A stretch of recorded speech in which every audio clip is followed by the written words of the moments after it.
বিশ্বাসে মেলে বস্তু তর্কে বহুদূর, একবার কও বিসমিল্লাহ আর একবার কও সুবহানাল্লাহ। কি ভাই রাগ করলা? তোমার বিয়ের বয়স পার হয়ে যাচ্ছে, এখনো বিয়ে করতে পারছো না, কিন্তু তোমার চাইতে বয়সে ছোট পোলাপান বিয়ে করে বাচ্চা কাচ্চা নিয়ে ঘুরতাছে, একটু মনে করাই দিলাম। কি রাগ করলা?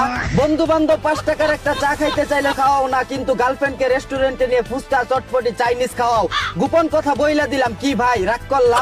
রাত বিরাতে বিমান উড়ানোর জন্য যার ইনবক্সে গিয়ে যে বিকাশে টাকা চাও, কিন্তু দেয় না, তাও তোমার শেষরামি কমে না, কইলাম দেখা। কি রাগ করলা? প্রতিবার গিটার বাজানোর পর বলো এটাই শেষবার, তার 2 দিন পর তুমি আবারও হ্যান্ডেল মারো, কথা ঠিক না বেটি? কি মামা রাগ করলা? তুমি ক্যাম্পাসে যাও অন্যদের প্রেম দেখো, কিন্তু নিজে প্রেম করতে পারো না, একটু অপমান করলাম। কি ভাই রাগ করলা? ডিভোর্সি মেয়ে দেখলে বিয়ে করতে নাক ছিটকাও, কিন্তু 3 বাচ্চার মা বুড়া বেটিকে দেখে পাগল হয়ে যাও, উচিত কথা কইয়া দিলাম। কি ভাই রাগ করলা? ইরান ইসরায়েল যুদ্ধের অজুহাতে সিন্ডিকেট করে দেশের তেলের দাম বাড়ায় দিলাম। কি জনগণ রাগ করলা? সাদিক কায়েমের বিয়েতে সবাইকে দাওয়াত দিল, কিন্তু আবিদ ভাইকে দাওয়াত দিল না। কি আবিদ ভাই রাগ করলা?